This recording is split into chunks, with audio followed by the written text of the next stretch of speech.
तो सबसे पहला क्वेश्चन है दोस्तों, मानव में किसके कंपन से ध्वनि उत्पन्न होती है। मोस्ट इंपॉर्टेंट दोस्तों क्वेश्चन आपको बताना है कि मानव में किसके कंपन से ध्वनि उत्पन्न होती है। इसके राइट आंसर की बात करें दोस्तों तो इसका राइट आंसर हो जाएगा ऑप्शन नंबर सी यानी स्वर रज्जु। स्वर रज्जु जो कि मनुष्यों में मुख्य रूप से ध्वनि उत्पादक के लिए जिम्मेदार होते हैं और फेफड़ों से निकलने वाली हवा स्वर रज्जु को सिलवटों से स्पर्श करते हुए गुजरने पर इनमें कंपन उत्पन्न करती है और इससे ध्वनि उत्पन्न होने लगती है। अगला क्वेश्चन देखते हैं दोस्तों, आपको बताना है कि अधिक विविधता की उत्पत्ति को संभव बनाता है। इनमें से बताना है कौन सा है जो अधिक विविधता की उत्पत्ति को संभव बनाता है। तो इसका राइट आंसर हो जाएगा ऑप्शन नंबर ए यानी लैंगिक प्रजनन। लैंगिक प्रजनन द्वारा अधिक विविधता से युक्त संतानें उत्पन्न होती है और ऐसा इसलिए होता है क्योंकि लैंगिक प्रजनन में दो विपरीत लिंगी जीव भाग लेते हैं जिनके आनुवांशिक गुण भिन्न भिन्न होते हैं। अगला क्वेश्चन देख लेते हैं दोस्तों, एक वयस्क मानव में रक्त का निर्माण होता है। आपको बताना है कि एक वयस्क मानव में जो रक्त का निर्माण होता है वो इनमें से कहाँ पर होता है। तो इसका राइट आंसर बात करें दोस्तों तो राइट आंसर हो जाएगा ऑप्शन नंबर सी यानी लाल अस्थि मज्जा द्वारा। यानी एक वयस्क मानव में रक्त का निर्माण लाल अस्थि मज्जा के द्वारा ही होता है और तिल्ली जो कि पूरे शरीर का कुछ रक्त संचित रूप में रखती है। अगला क्वेश्चन देख लेते हैं दोस्तों, खून में कौन सा अवयव नहीं होता है। आपको बताना है कि रक्त यानी खून में कौन सा अवयव नहीं होता है। राइट आंसर हो जाएगा ऑप्शन नंबर सी यानी प्लासेंटा। खून के मुख्य अवयव जो कि आरबीसी, डब्ल्यूबीसी तथा प्लाज्मा है। यानी खून के जो अवयव हैं ये डब्ल्यूबीसी, आरबीसी और प्लाज्मा है और प्लासेंटा जो है वो भ्रूण को मां से पोषक तत्व प्रदान करता है।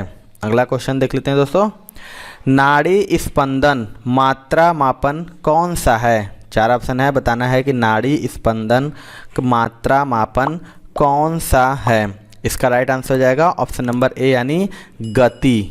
बता दें कि नाड़ी स्पंदन मात्रा मापक गति होती है। नाड़ी गति द्वारा डॉक्टर क्या ज्ञात करता है। आपको बताना है इनमें से नाड़ी गति द्वारा डॉक्टर क्या ज्ञात करता है। तो इसका राइट आंसर हो जाएगा ऑप्शन नंबर सी यानी हृदय की धड़कन। नाड़ी गति द्वारा डॉक्टर हृदय की धड़कन ज्ञात करता है और सामान्य व्यक्ति की नाड़ी गति 72 बार प्रति मिनट होती है।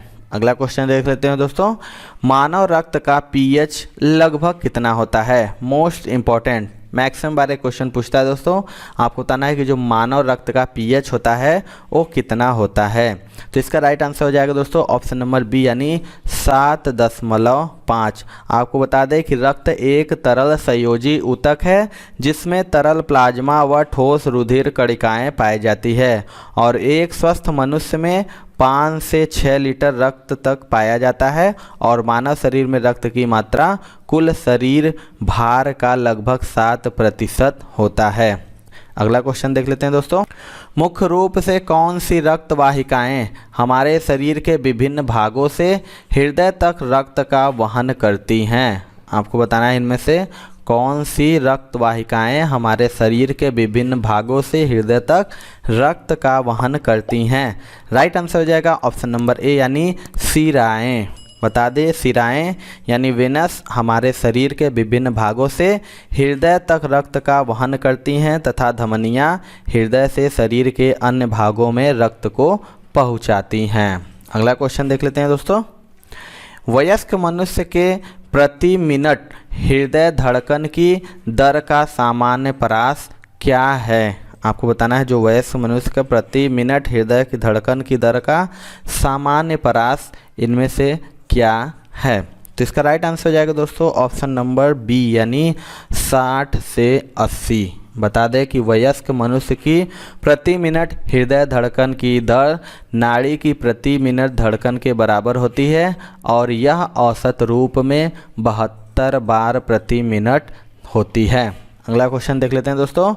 मानव शरीर के किस घटक के संदर्भ में ए, बी तथा ओ पद प्रयोग किया जाता है? आपको बताना है इनमें से इसका राइट आंसर क्या होगा। तो इसका राइट आंसर हो जाएगा दोस्तों ऑप्शन नंबर ए यानी ब्लड, रक्त। आपको बता दें कि ए बी या ओ मानव के रक्त के 4 समूह हैं और रक्त के इन 4 समूहों की खोज नोबेल पुरस्कार विजेता कार्ल लैंडस्टीनर ने की थी। अगला क्वेश्चन देख लेते हैं दोस्तों। ए बी रक्त समूह का दाता इनमें से किस रक्त समूह के प्राप्तकर्ता को रक्त दे सकता है? मोस्ट इम्पॉर्टेंट है, आपको बताना है कि जो ए बी रक्त समूह का दाता है वो किस रक्त समूह के प्राप्तकर्ता को रक्त दे सकता है। तो इसका राइट आंसर हो जाएगा ऑप्शन नंबर सी यानी ए बी। आपको बता दें ए बी रक्त समूह वाले व्यक्ति सार्वत्रिक आदाता होते हैं और अर्थात ए बी रक्त समूह वाले व्यक्ति को किसी भी रक्त समूह का रक्त दिया जा सकता है, परंतु ए बी रक्त समूह वाले व्यक्ति केवल अपने वर्ग ए बी रक्त समूह वाले व्यक्ति को ही रक्त दे सकते हैं। अगला क्वेश्चन देखते हैं दोस्तों। ग्रुप ए रक्त वाले व्यक्ति को किस ग्रुप का रक्त दिया जा सकता है? आपको बताना है इसका राइट आंसर क्या होगा। तो इसका राइट आंसर हो जाएगा दोस्तों ऑप्शन नंबर बी यानी ए तथा ओ ग्रुप। आपको बता दें कि ग्रुप ए वाले व्यक्ति को अपने ही ग्रुप वाले व्यक्ति का रक्त दिया जाता है और इसके अतिरिक्त ओ ग्रुप वाले व्यक्ति का भी रक्त दिया जा सकता है, क्योंकि ओ ग्रुप सर्वदाता होता है तथा इस रुधिर में एंटीजन नहीं पाया जाता है। अगला क्वेश्चन देख लेते हैं दोस्तों। निम्नलिखित में से कौन सा कार्य गुर्दे का नहीं है? मोस्ट इंपॉर्टेंट क्वेश्चन है, बताना है कि कौन सा कार्य गुर्दे का नहीं है। तो इसका राइट आंसर हो जाएगा ऑप्शन नंबर बी यानी प्रतिजैविकी का स्त्राव।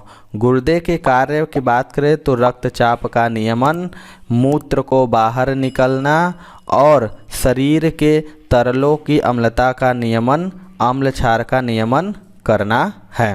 अगला क्वेश्चन देख लेते हैं दोस्तों। मानव शरीर में रक्तचाप किसके द्वारा नियंत्रित होता है? आपको बताना है इनमें से जो मानव शरीर में रक्तचाप होता है वो किसके द्वारा नियंत्रित होता है। तो इसका राइट आंसर हो जाएगा दोस्तों ऑप्शन नंबर ए यानी एड्रेनल ग्लैंड। बता दें कि मानव शरीर में रक्तचाप एड्रेनल ग्लैंड द्वारा नियंत्रित होता है और थायराइड ग्लैंड की बात करें तो समस्त उपापचयी क्रियाओं पर नियंत्रण तथा वृद्धि में सहायक है और थाइमस ग्लैंड वृद्धि एवं लैंगिक परिपक्वता को प्रभावित करता है। अगला क्वेश्चन देख लेते हैं दोस्तों।